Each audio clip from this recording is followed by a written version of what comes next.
आज हम एक ऐसे प्राचीन ग्रंथ के ज्ञान में उतरने वाले हैं जो हजारों सालों से लोगों को आध्यात्मिक रास्ता दिखाता आ रहा है, श्रीमद् भागवत पुराण। देखिए, यह सिर्फ एक किताब नहीं है, बल्कि ज्ञान का एक ऐसा महासागर है जो हमें जीवन के सबसे गहरे रहस्यों को समझने में मदद करता है। चलिए इस चर्चा की शुरुआत एक बहुत ही गहरे बुनियादी सवाल से करते हैं। एक ऐसा सवाल जो हर इंसान के मन में कभी ना कभी तो जरूर आता ही है। मौत के डर पर काबू कैसे पाया जा सकता है? मजे की बात यह है कि इसी एक सवाल के चारों ओर इस ग्रंथ की पूरी कहानी बुनी गई है और इस सवाल का जवाब हमें मिलता है राजा परीक्षित की कहानी में। एक ऐसे राजा जिन्हें यह पता चल चुका था कि उनकी मौत सिर्फ 7 दिनों में होने वाली है। अब सोचिए, समय कितना कम था और सवाल कितना बड़ा हुआ। यह था कि राजा परीक्षित को श्राप मिला था कि 7 दिनों के अंदर उनकी मृत्यु हो जाएगी। ऐसे मुश्किल घड़ी में उन्होंने सुखदेव जी से श्रीमद् भागवत पुराण की कथा सुनी और नतीजा ये हुआ कि उन्होंने अपने मन से मौत के डर को पूरी तरह से निकाल फेंका। ये कहानी असल में डर और दुख से आजादी पाने की हम सब की खोज को ही दिखाती है। तो सवाल ये है कि इस ग्रंथ में ऐसा क्या था जिसने राजा परीक्षित को मौत के डर से आजाद कर दिया? वो ये था कि इसे सिर्फ एक किताब नहीं, बल्कि उससे कहीं बढ़कर माना जाता है। श्रीमद् भागवत पुराण को अमृत का सागर कहा गया है, दिव्य ज्ञान और भक्ति का भंडार। यह भारतीय दर्शन के सबसे जरूरी ग्रंथों में से एक है जो हमें भक्ति और ज्ञान दोनों का रास्ता दिखाती है।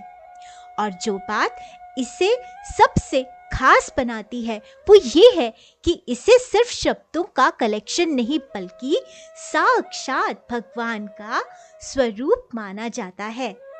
इसका मतलब है कि जब कोई इस ग्रंथ को पढ़ता है या सुनता है तो सीधे सीधे ईश्वर की मौजूदगी को महसूस करता है। इस ग्रंथ के जुड़ने के जो आध्यात्मिक फायदे हैं वे इतने हैं कि उनकी कल्पना करना भी मुश्किल है। चलिए एक नजर डालते हैं कि इससे किस तरह के पुण्य फल मिलते हैं। जरा सोचकर देखें, इस ग्रंथ के सिर्फ एक श्लोक का छोटा सा हिस्सा पढ़ने या सुनने का पुण्य 1000 गायों के दान के बराबर माना गया है। यह इस ग्रंथ की महानता को दिखाता है। और रुकिए, यह तो बस शुरुआत है।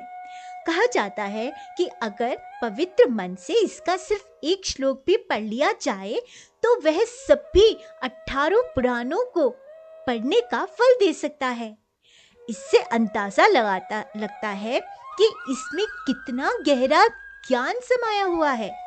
इस ग्रंथ का असर सिर्फ पढ़ने वाले के आध्यात्मिक जीवन तक ही नहीं, बल्कि यह उसके घर और उसके पूर्वजों तक भी पहुंचता है। ऐसी मान्यता है कि जिस घर में श्रीमद् भागवत पुराण रखा होता है वहां समझो सारे तीर्थ, सारी नदियां और सरोवर बसते हैं। भगवान खुद भी देवताओं के साथ वहां मौजूद रहते हैं और उस घर पर कलयुग का बुरा असर नहीं पड़ता। अरे इतना ही नहीं, अगर इसका सिर्फ एक श्लोक भी लिखकर घर में रख लिया जाए तो वहां ईश्वर का वास माना जाता है। और एक बहुत ही अनोखी बात और भी है। माना जाता है कि जब तक किसी घर में श्रीमद् भागवत रहता है तब तक उस परिवार के पितरों यानी पूर्वजों को दूध, घी, शहद और मीठे जल से तृप्ति मिलती है, उन्हें शांति मिलती है। अब एक सवाल मन में आ सकता है कि ठीक है, यह सब तो पुरानी बातें हैं, क्या इस प्राचीन ग्रंथ का ज्ञान आज के मॉडर्न जमाने में भी उतना ही काम आ सकता है?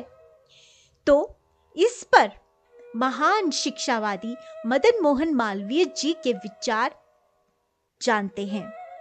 मालवीय जी का मानना था कि आज जब दुनिया लड़ाई और हिंसा से भरी पड़ी है, तब श्रीमद् भागवत के सत्य, दया और प्रेम के जो सिद्धांत हैं वह शांति का रास्ता दिखा सकते हैं। यह आज की समस्याओं का एक तरह से आध्यात्मिक हल देता है। मालवीय जी के हिसाब से इस ग्रंथ को पढ़ने से एक इंसान बदलाव की यात्रा पर निकल पड़ता है। सबसे पहले उसे ईश्वर का सच्चा ज्ञान मिलता है, फिर वह सत्य और धर्म के रास्ते पर मजबूती से टिक जाता है और आखिर में उसके मन में हर जीव के लिए दया का भाव पैदा होता है। मालवीय जी के इस एक वाक्य में इस ग्रंथ का पूरा सार छुपा है। वह मानते थे कि लोगों के बीच प्यार और सभी जीवों के लिए करुणा पैदा करने के लिए इससे बेहतर कोई और तरीका हो ही नहीं सकता। तो आखिर में इस ग्रंथ का असली सार क्या है? सभी धर्म ग्रंथों के बीच इसकी जगह कहाँ है? श्रीमद् भागवत को सिर्फ एक पुराण नहीं बल्कि समस्त वेदों का सार कहा गया है। मतलब यह वो पका हुआ फल है जिसमें सारे वैदिक ज्ञान का रस भरा हुआ है, जो ईश्वर को महसूस करने का एक सीधा और आसान सा रास्ता दिखाता है। तो अंत में एक सवाल सबके लिए छोड़ जाते हैं। आप जरूर कमेंट में उसका उत्तर लिखिएगा। आज की इस भाग दौड़ भरी जिंदगी में जहाँ चारों तरफ बस जानकारी ही जानकारी है, वहाँ सच्चा ज्ञान और मन की शांति असल में कहाँ मिल सकती है? इस पर जरूर सोचिएगा और कमेंट में इसका उत्तर जरूर लिखिएगा। श्री राधे।